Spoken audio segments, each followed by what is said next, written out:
CID అక్రమ కేసులు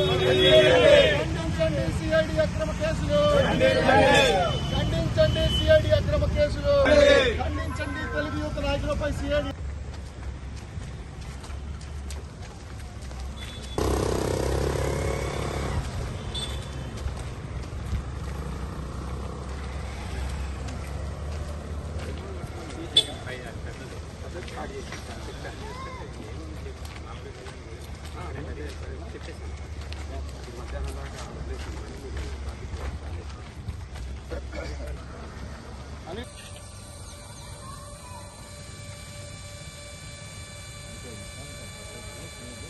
రామ్ గోపాల్ వర్మ కేసులో భాగంగా ఏదైతే తెలుగు యువత రాష్ట్ర ఉపాధ్యక్షుడు ఫిరోజ్ భాయ్ పెట్టిన కేసులు అక్రమ కేసులు ఖండిస్తా ఉన్నాం. అట్లాగే మా యొక్క కోరిక ఏంటంటే, మా యొక్క డిమాండ్ ఏంటంటే, ఈ ఏపీ డీజీపీ గారికి కోరుతా ఉన్నాం. ఏదో రాష్ట్రాన్ని సమాజాన్ని నాశనం చేస్తున్నాడని చెప్పి రామ్ గోపాల్ వర్మ పైన మునికిపుడి మాటతో మాట్లాడచ్చు. ఒకవేళ కామెంట్ పెట్టారో కూడా తెలియదు. పెడితే పెట్టవచ్చు, పెట్టకపోయినా సరే మేము కూడా చెప్తాం. గత ఎన్నికలకు 2 నెలల ముందు బాబాయ్ హత్య కేసు చూసాం. మళ్ళీ ఇప్పుడు ఈ రామ్ గోపాల్ వర్మ అనే వైసీపీ వాళ్ళే మర్డర్ కూడా చేసే అవకాశం ఉంటుంది. కాబట్టి ఎన్నికలు అయిపోయే వరకు రామ్ గోపాల్ వర్మకి 4+4 గన్మెన్లు కేటాయించి భద్రత కలిపారని కూడా ఈరోజు ఏపీ డీజీపీ గారిని తెలియజేస్తాం. చంద్రబాబు నాయుడు గారిని, పవన్ కళ్యాణ్ గారిని, లోకేష్ గారిని విలన్స్ గా చూపిస్తూ ఎంతో ప్రజా వ్యతిరేకత వచ్చే విధంగా వాళ్ళపై సినిమా తీయమని చెప్పారు. దానికి అనుగుణంగా రామ్ గోపాల్ వర్మ మరి వారిపై అసభ్యమైన సినిమాలు తీయడానికి సిద్ధంగా ఉన్నాడు. తీసాడు కూడా దాదాపుగా.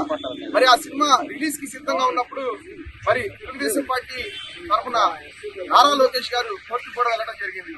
దీనిపై మరి మీడియాలో డిబేట్ నిర్వహించిన సమయంలో మరి వెలగపూడి శ్రీనివాసరావు గారు అనే ఒక మేధావి వర్గానికి చెందిన వ్యక్తి రామ్ గోపాల్ వర్మని ఎవరైనా తల నరికి తీసుకొస్తే ₹1 ఇస్తా అని ప్రకటించిన దానిపై మరి ఈరోజు అన్యాయంగా సిఐడి వారు మేము దానిపై సోషల్ మీడియాలో కామెంట్ పెట్టామని చెప్పి మాపై కేసులు పెట్టారు. అయితే ఈరోజు చూస్తే జగన్మోహన్ రెడ్డి మాట్లాడుతుంది ఏంటంటే, నోరు తెరిస్తే ఏ సభకి వెళ్ళినా కూడా ఎలక్షన్ ముందు బీసీ, ఎస్సీ, ఎస్టీ మైనార్టీలు గుర్తొచ్చారు జగన్మోహన్ రెడ్డికి.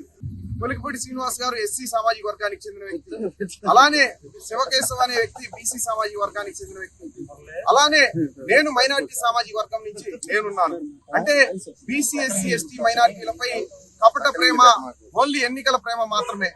ఈ రోజు మరి చూసుకుంటే మరి మీడియా ముఖంగా బోరుగడ్డ అనిల్ అనే వ్యక్తి నారా చంద్రబాబు నాయుడు గారిని, లోకేష్ గారిని జగన్ ఆదేశిస్తే గంటలో చంపేస్తానన్నాడు. ఇప్పటి వరకు అతనిపై చర్యలు లేవు. అలానే చూసుకుంటే మరి పవన్ కళ్యాణ్ గారి కుమార్తెని రేపు చేస్తా అన్న బోరుగడ్డ అనిల్ పై చర్యలు లేవు. మరి ఈ రోజు మేము ఒకటే ప్రశ్నిస్తున్నాం, అంబేద్కర్ బిడ్డలు ఎవరయ్యా అంటే మరి రాజ్యాంగం ద్వారా రిజర్వేషన్ పొందిన బీసీ, ఎస్సీ, ఎస్టీ మైనార్టీలమైన మేము అంబేద్కర్ బిడ్డలం. మరి ఒక పక్కన మరి ఈ రోజున మరి నిలువెత్తు విగ్రహం పెట్టాను నేను, మరి బీసీ, ఎస్సీ, ఎస్టీ మైనార్టీలకి న్యాయం చేస్తున్నాను నేను అని విగ్రహాలు పెట్టుకుంటే కుదరదు. జగన్మోహన్ రెడ్డి వ్యక్తిత్వం ఉన్నతంగా ఉండాలి. ఉన్నత స్థాయిలో విగ్రహం పెడితే కుదరదు. నీకు ఒకటే చెప్తున్నాం మీడియా ముఖంగా, నువ్వు ముఖ్యంగా మా యొక్క బడుగు బలహీన వర్గాలని వేధించడం ఆపేసేయి. ప్రజలందరికీ నేను ఒకటే సందేశం ఇవ్వదలుచుకున్నా, ఈ యొక్క ప్రభుత్వం కపట ప్రేమ చూపిస్తుంది మనపై. వెలగపూడి శ్రీనివాసరావు అండ్ అదర్స్ ఈ యొక్క కేసులు ఆదరవలసిందిగా సమన్సు తీసుకోవడం జరిగింది. దాని నిమిత్తం ఈ రోజు ఇక్కడ రావడం జరిగింది. ఈ కేసు అనేది ఇక్కడ మనం కనుక ఎఫ్ఐఆర్ కాపీని కనుక కొంచెం పరిశీలించినట్టే,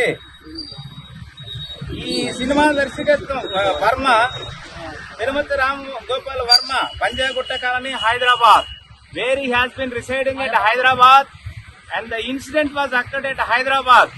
హైదరాబాద్ లో ఒక స్టూడియోలో వర్మ గారికి వ్యతిరేకంగా ఎక్స్ప్రెస్ చేసినటువంటి వ్యాఖ్యలకు అనుగుణంగా హైదరాబాద్ లో ఏదన్నా ఉంటే హైదరాబాద్ లో కేసు పెట్టాలి. కానీ ఈ యొక్క గుంటూరు సిఐడి పోలీసులకి, ఆంధ్రప్రదేశ్ సిఐడికి ఏ మాత్రం కూడా కాజ్ ఆఫ్ యాక్షన్ లేదండి. ఒకవేళ ఏదన్నా కేసు రిజిస్టర్ చేసినా కూడా ఇమీడియట్లీ దాన్ని హైదరాబాద్ పోలీసులకి ఇన్వెస్టిగేషన్ నిమిత్తం ట్రాన్స్ఫర్ చేయాలి. కానీ వీళ్ళ అక్రమ కేసుని ఎక్కడో హైదరాబాద్ లో ఉండి హైదరాబాద్ లో జరిగిన ఇన్సిడెంట్ ని ఇక్కడ తీసుకొచ్చి రిపోర్ట్ ఇచ్చాడని చెప్పి ఇక్కడ రిజిస్టర్ చేసి వీళ్ళందరినీ అమాయకుల్ని అనుచితంగా అక్రమంగా పిలిపించి నిర్బంధించి వీళ్ళ మీద నానా రకాలుగా కేసులు పెట్టి చిత్రహింసలకు గురి చేస్తున్నారు. ఈ యొక్క సెక్షన్ 153A అనేది ఎక్కడో వర్మ గారి మీద కొలిగులపూడి శ్రీనివాసరావు గారు కామెంట్ చేయటం, ఆ కామెంట్ కి అనుగుణంగా వీళ్ళు స్పందించడం జరిగింది తప్పితే 2 మతాల మధ్య, 2 కులాల మధ్య, 2 ప్రాంతాల మధ్య విద్వేషాలు రెచ్చగొట్టడం అనేది ఎక్కడ ఉన్నది చెప్పాలి ఈ సిఐడి పోలీసులు. 153 అసలు అప్లికబుల్ అవుతుందా ఈ కేసుకి? ఫ్యాక్ట్స్ ఆఫ్ ది కేసు ఏంటి, మీరు పెట్టినటువంటి కేసు ఏంటి, మీరు చెప్పాల్సిన అవసరం ఈ రోజు ఉంది ప్రజలందరికీ. అలాగనే ఈ సిఐడి పోలీసులు ఎక్కడున్నారండి? గత 4.5 సంవత్సరాల్లో మా యొక్క తెలుగుదేశం పార్టీ అధినేత చంద్రబాబు నాయుడు గారి మీద, వాళ్ళ కుటుంబ సభ్యుల మీద అనుచితంగా మాట్లాడినటువంటి కొడాల నాని కావచ్చు, అలాగే అంబటి రాంబాబు కావచ్చు, ఈ రోజా గాని, ఈ యొక్క స్పీకర్ సమ్మెనేని గాని, అలాగే వీళ్ళందరూ కూడా నోటికి వచ్చినట్టుగా మాట్లాడితే మీరు కేసులు రిజిస్టర్ చేశారా? అలాగే తెలుగుదేశం పార్టీ మీద, తెలుగుదేశం పార్టీ కార్యాలయం మీద దౌర్జన్యం, మారణాయుధాలతో దౌర్జన్యం చేస్తే ఒక కేసు రిజిస్టర్ చేయడానికి చేతులు రానటువంటి ఈ యొక్క సిఐడి ఆఫీసులు ఈ రోజు ఎలా కేసులు పెడుతున్నారనేది ప్రజలందరూ అబ్జర్వ్ చేస్తున్నారు. సిఐడి డిపార్ట్మెంట్ వాళ్ళ నోటీసు మేరకు మా తెలుగు యువత నాయకుడు గుంటూరు అర్బన్ షేక్ ఫిరోజ్ ఒక సినిమా దాని మీద, ఒక వ్యూహం సినిమా దాని మీద ఎవరో ఒక తెలుగుదేశం సానుభూతి పట్ల ట్వీట్ చేస్తే దానికి రిప్లై ఇచ్చినందుకు సోషల్ మీడియాలో దానికి నోటీస్ ఇచ్చి ఈ పూట విచారాన్ని గురించడం జరిగింది. సిపిసిఐడి పెద్ద పెద్ద కేసులు విచారించాలి కానీ ట్వీట్లు, సోషల్ మీడియా కేసుల గురించి కాదు. ఈ యొక్క జగన్మోహన్ రెడ్డి ప్రభుత్వం, ఆ అధికారులు కూడా అదే విధంగా ఉన్నారు. మీరు ఈ విధంగా ఒక రకంగా హింస పెడతాం. ఈ తెలుగుదేశం పార్టీ కార్యకర్తలు, యువత నేతలను హింసగా పెడతాం, హింస చేస్తున్నట్టు లెక్క, ఒక హెరాస్మెంట్ చేస్తున్నట్టు లెక్క. మీరు ఎన్ని హెరాస్మెంట్లు పెట్టినా తెలుగుదేశం పార్టీ నాయకులు ఎవరు కూడా వెనక తగ్గరు. మీకు ఎదురుగా ధీరుడిగా పోరాడతారు ప్రతి నాయకుడు కూడా. తప్పకుండా జగన్ రెడ్డి తండ్రి చెత్త పరిపాలన చేసి బంగాళాఖాతంలో ఆయనకందరికి ఆయనే కలిసిపోయేట్టుగా తయారైపోయాడు ప్రభుత్వం కూడా. ఇది చాలా దుర్మార్గం అని చెప్పి ఖండిస్తూ వెంటనే బేషరతుగా మా ఫిరోజ్ని విడుదల చేయాలని చెప్పి డిమాండ్ చేస్తాం.